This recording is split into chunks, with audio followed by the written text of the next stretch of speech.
세상에, 배우고 배우고 또 배워도 원하는 목표는 아직도 먼 것 같습니다. 무슨 이유로 성공하지 못하고 나아가지 못하는 걸까요? 자, 성공하는 사람들만의 성공 레시피라는 게 있다는 게 밝혀졌습니다. 여러분도 하실 수 있을 거예요. 먼저 하나는 5시간의 법칙을 아직 모르기 때문일 수도 있어요. 5시간의 법칙은 엠팩트의 창립자인 마이클 사이먼즈가 고안한 것으로 가장 효과적인 학습 기술 중 하나입니다. 이 개념은 목표를 세우고 새로운 것을 배우고 실험을 하면서 메일을 보낸 벤 프랭클린에게서 시작되었습니다. 이 법칙은 이미 모든 걸 이룬 혹은 아주 높은 수준의 성취를 가진 사람들이라고 해야 할 수 있는 빌 게이츠, 마크 주커버그, 오프라 윈프리, 앨런 머스크 등이 사용한 것입니다. 이 사람들처럼 되기 위해서 우리가 해야 할 것은 착실히 규칙적으로 배움의 시간을 투자해야 한다는 거죠. 이 법칙에는 읽기, 사색하기, 실험하기 3가지 주요 단계가 있어요. 해리 투르먼은 모든 독서가가 리더인 것은 아니지만 모든 리더들은 독서가이다 라는 말을 했죠. 빌 게이츠는 매주 한 권씩 책을 읽고 앨런 머스크는 독서가 그 어떤 것보다 더 많은 공부를 하게 해준다고 했습니다. 워렌 버핏은 하루에 5시간에서 6시간을 독서에 사용합니다. 그러니 하루에 최소 1시간은 독서를 하세요. 쉬는 시간, 자기 전에 책을 읽거나 오디오북을 들어보세요. 독서는 여러분이 바라는 결과에 이르게 만들어줄 것입니다. 다음 단계는 사색하기입니다. 시간을 들여 여러분이 읽은 것을 받아들여 보세요. 읽은 것을 삶이나 일에 어떻게 받아들일 수 있을까요? 놀라운 결과를 가져다 줄 수 있을까요?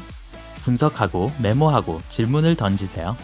링크드인의 CEO인 제프 와이너는 매일 하루의 일과에 대해 사색하는데 2시간을 쓴다고 합니다. 그러니 여러분의 주를 돌아보고 업무와 개인적인 결정들을 새롭게 돌아보도록 하세요. 실수를 하셨나요? 뭘 배우셨고 더 효율적인 삶을 위해선 뭘 할 수 있을까요?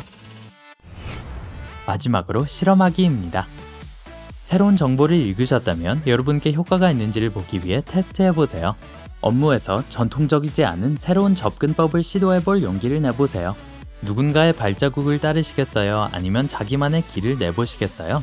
여러분이 오늘날 사랑하는 모든 물건 혹은 서비스는 누군가가 이미 했던 생각의 결과입니다. 자, 여러분은 자신만의 것을 만들어 보는 게 어떠세요? 물론 이 5시간의 법칙은 부자와 성공적인 사람들의 유일한 기술이 아닙니다. 여러분의 성공을 도와줄 또 다른 법칙들을 만나보세요. 아이젠하워 매트릭스. 드와이트 아이젠하워 장군이 고안한 이 간단한 방법은 스티븐 코비의 성공하는 사람들의 7가지 습관을 포함해 다양한 생산성 관련 책에서 언급되고 있습니다. 업무를 시작하는데 종이나 공책을 하나 준비해서 큰 상자를 그리고 그 상자를 4개로 나눠주세요.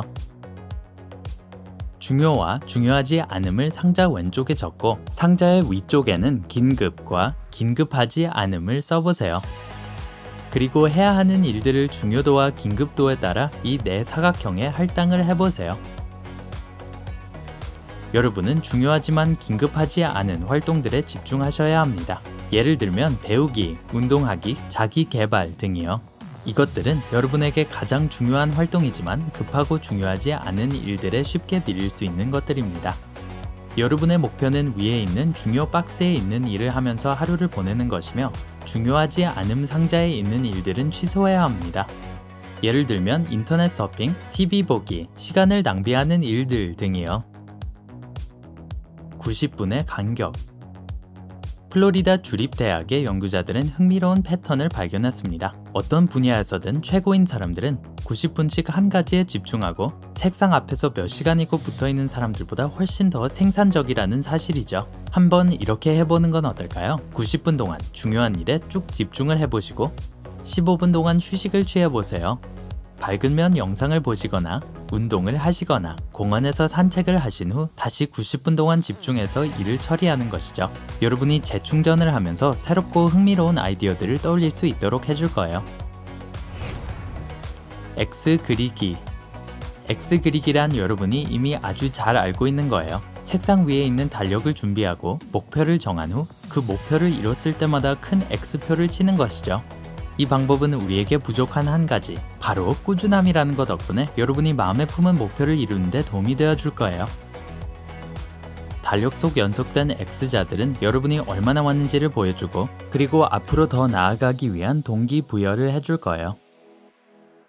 코미디언 제리 사인펠드는 이 방법이 자신의 성공에 크게 기여했다고 해요. 그의 X는 매일 새로운 농담을 쓰는 것이었죠. 꽤 효과가 있었던 것 같죠? 추가적인 동기가 필요하시다면 한 줄을 맞췄을 때마다 스스로에게 보상을 주셔도 좋습니다. 보상은 좋아하는 식당에서의 점심이나 콘서트 등 여러분의 마음속에 있는 것이라면 무엇이든 될 수 있어요.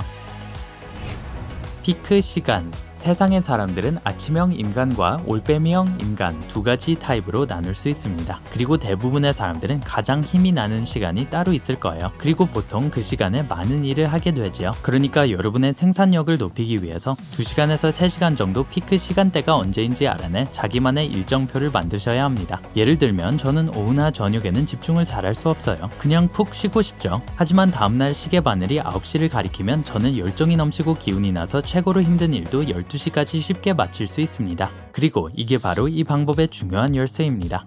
가장 생산적으로 일할 수 있는 2시간에서 3시간을 찾은 후 가장 중요하면서도 생산적인 일을 그때 처리하는 것이죠. 그날의 나머지 시간에는 다른 일을 처리하시면 됩니다. 에너지 수준. 피크 시간은 여러분의 에너지 수준과 이용하기 최고입니다. 여러분의 에너지는 요일에 따라 달라질 수 있으며 생산성에 영향을 미칩니다. 예를 들면 즐거운 주말을 보낸 덕에 월요일에 가장 에너지가 넘친다고 생각해 볼게요. 월요일엔 여러분의 한 주를 계획하기 좋은 시간이 될 거예요. 화요일과 수요일이 여러분의 피크 요일이라면 브레인스톰을 하고 가장 어려운 일을 처리하고 실험을 해보세요. 목요일에 여러분의 기운이 낮아지기 시작한다면 팀원들과 회의를 하는 게 더 나을 것입니다. 그리고 금요일에 주말 이외에는 어떤 생각도 할 수 없다면 장기 계획이나 쉬운 업무를 처리하도록 해보세요. 제가 말했듯이 이는 사람에 따라 달라질 수 있으며 여러분이 가장 기운이 넘치는 요일이 언제인지를 잘 살펴보신 후 그에 따른 계획을 잘 세워보세요. 4가지 방해. 여러분이 산만함을 느낄 땐 일을 처리하기가 참 어렵죠. 여러분만 그런 건 아니에요. 우리는 방해물이 가장 많은 시대에 살고 있습니다. 주 방해물 4가지를 볼게요. 정신적인 방해물은 머릿속에 떠오른 생각들입니다. 이런 생각들은 여러분의 목표와 관련이 없죠. 이런 방해물을 마주하셨다면 생각을 멈추고 스스로에게 질문을 해보세요. 나는 어디에 집중하고 있는가? 여러분은 곧 정신을 차리실 수 있을 거예요. 물리적인 방해물은 여러분의 집중을 빼앗을 수 있는 어떤 대상이든 될 수 있습니다. 이를 최소화하기 위해서 자신의 환경을 깨끗하게 만들고 여러분의 정신을 빼앗게 만들 것이 아무것도 없도록 만들어주세요.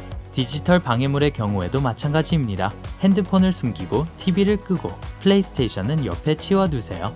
그리고 마지막으로 성가신 사회적 방해물입니다. 주변 사람들에게 여러분이 집중하는 시간에는 여우 시간이 없음을 알려주세요. 하지만 다른 시간에는 기쁘게 어울릴 수 있을 거라고요. 이 4가지 단계를 통해 여러분은 집중력을 업무에 돌려놓으실 수 있을 거예요. 2분의 법칙. 일이 되게 하라. 스트레스 없는 생산성의 비밀의 데이빗 앨런은 자신의 책에서 간단한 법칙을 언급했습니다. 2분 안에 해결되는 일이 있다면 지금 하라는 것입니다. 할 일 목록에 그 일을 적을 필요도 없습니다. 지금 여기서 당장 해보세요. 여러분의 할 일이 완료하기에 2분보다 더 걸리는 일이라면 최소한 시작이라도 해보세요.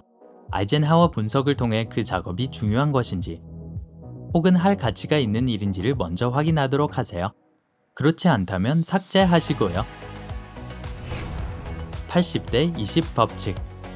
팔레토 법칙이라고 알려져 있는 이 생산성 법칙은 정말 놀랍습니다. 하지만 사실이지요. 여러분이 하는 일의 약 20%가 최종 결과의 80%로 이어지는 것입니다.